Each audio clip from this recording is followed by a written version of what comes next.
Hola, ¿cómo están? El día de hoy quiero hablar de un tema bastante interesante que es acerca del origen del deseo del ser humano. Esto hay que verlo más allá de buscar, digamos, un deseo sexual o un deseo por algo material, sino que ver cuál es su origen, de dónde nace. No sé si alguna vez te has preguntado por qué deseas lo que deseas. ¿Por qué deseas buscar cierto amor, cierto reconocimiento, cierto control, cierto estatus? Sin embargo, lo que pocos saben es que este impulso del deseo nace en los primeros 3 años de vida. Es ahí cuando forjamos, digamos, cómo va a ser nuestra forma de buscar cierta retribución hacia afuera, eh, ciertas formas de cómo integrarnos con el entorno, cómo nos insertamos en ciertos proyectos, en ciertos emprendimientos. Eso nace en esa etapa que mucho antes que uno tenga conciencia.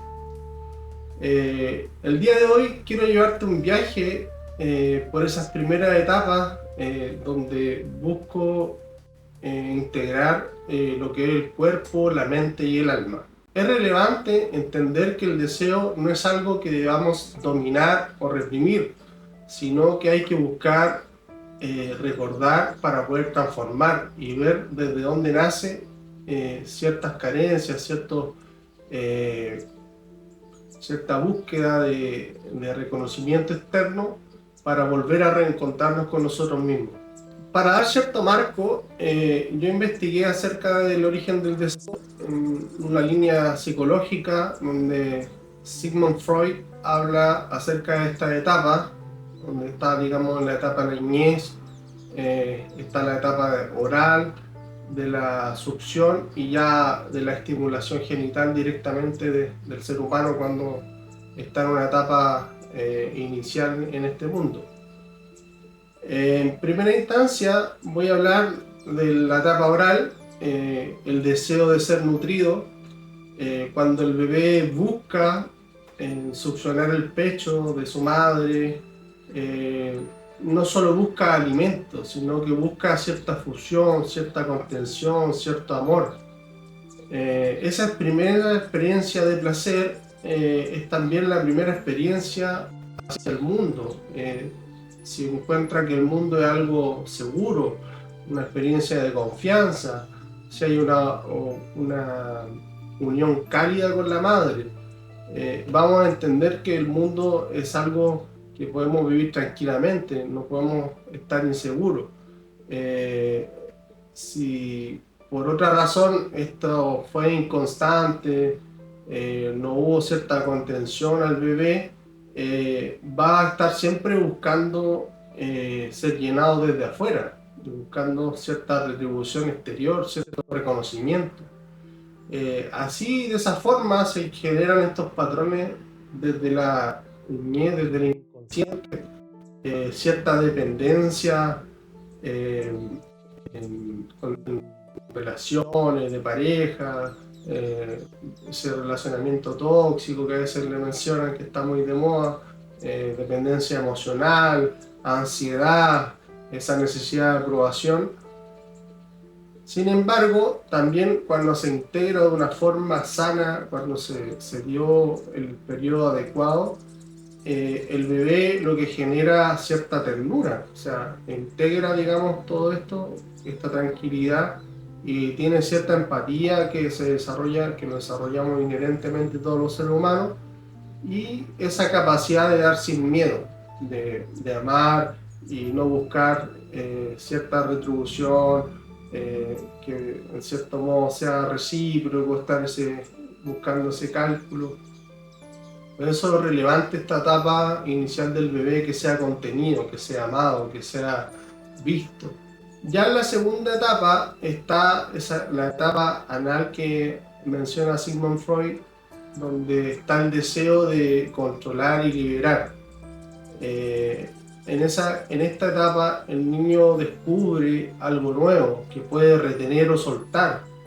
esa simple acción marca un cambio profundo en la experiencia del poder, de tener un cierto control, de tener una cierta atribución que él puede manejar. Si se elige, digamos, demasiado control, el niño aprende, digamos, que amar implica obedecer o complacer. Si se le castiga, por ejemplo, por soltar su S, por liberar, él va a asociar el placer a cierta culpa. Entonces es relevante que en esa etapa el niño puede hacer sus necesidades biológicas sin tener ninguna reprimenda, sin tener ninguna emoción negativa que lo lleve a tener cierta culpa, cierto trastorno que después ya se ve en una etapa adulta. Ya si hubo alguna alteración de esa manera, cuando ya es adulto, se vuelven personas controladoras, evitativas, incapaces de fluir, son personas demasiado rígidas, estructuradas. Entonces, en ese aspecto es relevante que el bebé vea esto como parte de la naturaleza y no quede limitado en ese aspecto. O sea, incluso hay niños también ya en una etapa un poquito más infantil, que muchas veces se prolonga ese periodo de poder, digamos, retener bien sus heces y hacerla de manera adecuada. A veces se hace en el colegio y puede que ciertas reprimendas, tanto en el colegio como en su casa, le puedan influir directamente en la adultez. Incluso después tienen etapas que existe como un estreñimiento crónico, hay distintas síntomas que van apareciendo ya en una etapa adulta. Por otro lado, si hay un equilibrio en esta etapa nos regala fuerza, nos da esa decisión de poner límites, de crear desde nuestro propio centro, de tener esa seguridad interna, ese amor propio, no de quedar, digamos, desvalido por estas situaciones que van quedando en el inconsciente. Ya en una tercera etapa, que lo menciona Sigmund Freud, en la etapa fálica, que digamos es un deseo de identidad y reconocimiento, más o menos a los 3, 4 años, el deseo cambia de forma. El niño descubre su cuerpo, su diferencia, su identidad. Aquí nace el deseo de ser visto, de ser admirado.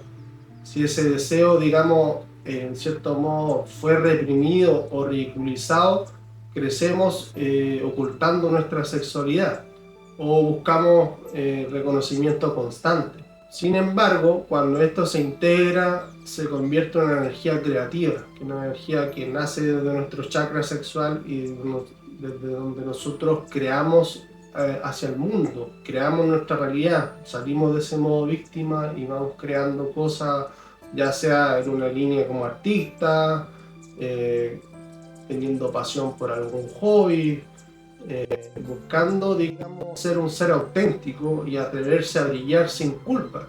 Que muchas veces ciertas personas se sienten culpables porque brillan más que otros, porque en cierto modo tienden a opacar al resto, que es parte, digamos, inherente de su desarrollo, y a medida que ellos brillan se va mostrando más la sombra de otras personas.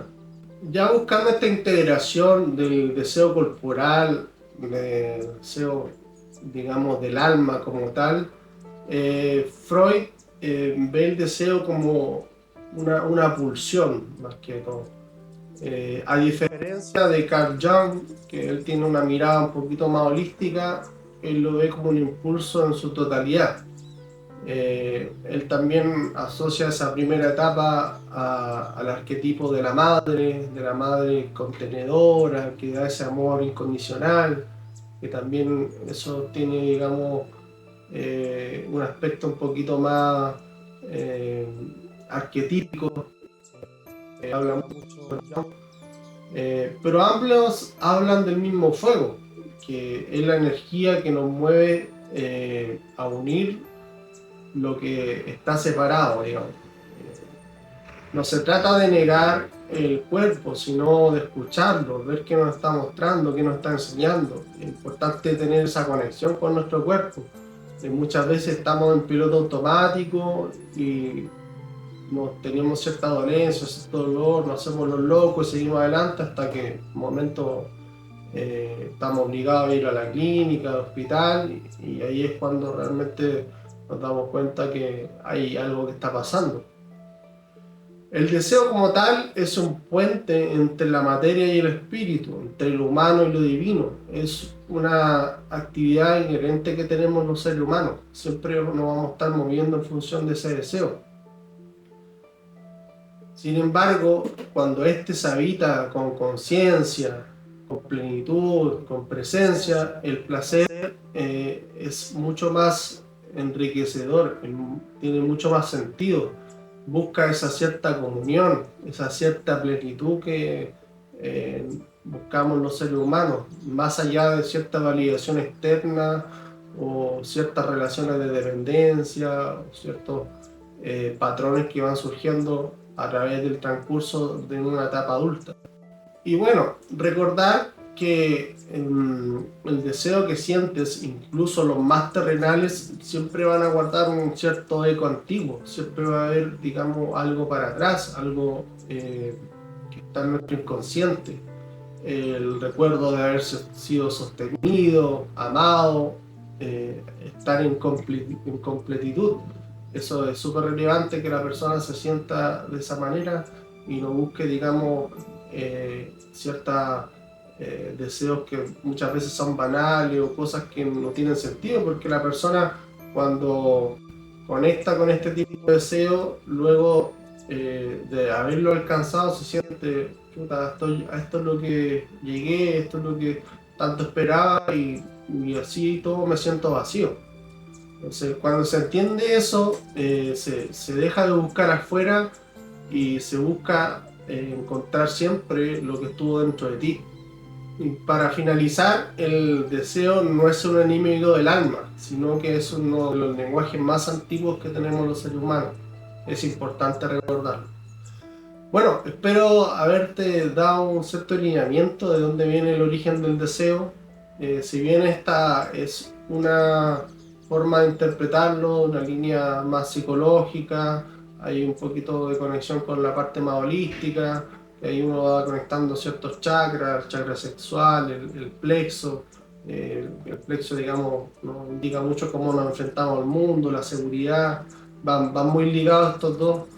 En ese aspecto, digamos, una parte más energética, más conectado con el ser. Voy a estar atento a los comentarios, espero que sigas conectado con este canal. Voy a estar subiendo en los siguientes episodios temas de espiritualidad, autoconocimiento, desarrollo personal, que van muy ligados. Nos vemos hasta la próxima.